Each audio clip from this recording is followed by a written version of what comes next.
Did the Emperor Constantine found the Catholic Church? A claim that you often encounter in the writings of certain anti-Catholics, particularly among fundamentalists, is the claim that the Emperor Constantine founded the Catholic Church. Now, this is an impossible claim to sustain if you know anything about the history of this period.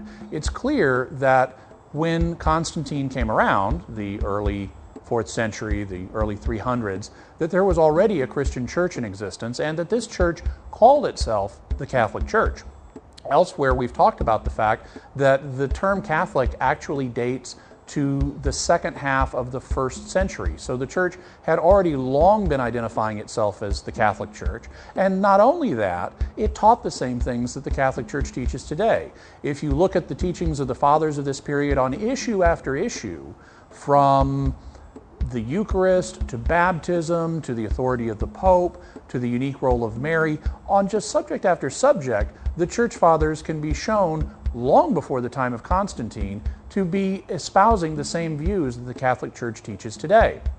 Now, Constantine did have an important role in this time period. He was the first Christian emperor, and he was also the emperor who ended the age of persecutions. Prior to this point in history, Christians had been subject to periodic persecutions by the Roman emperors, and Constantine's predecessor, Diocletian, had inaugurated a particularly fierce persecution of the early Christians. Constantine then became a Christian. He wasn't the best Christian by any means, but what he did do was announce the Edict of Toleration, also known as the Edict of Milan, the same place that St. Ambrose was later bishop of.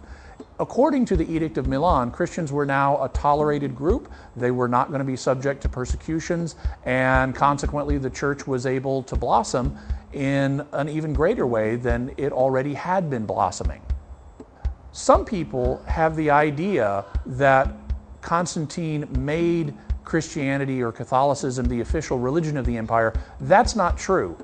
Eventually, Catholicism did become the official religion of the state, but that's something that occurred later on. All Constantine did was announce toleration. That was something they were fortunate to have in their day, and it's something that Christians are fortunate to have in our day as well, when in so many parts of the world, the church is again facing persecution.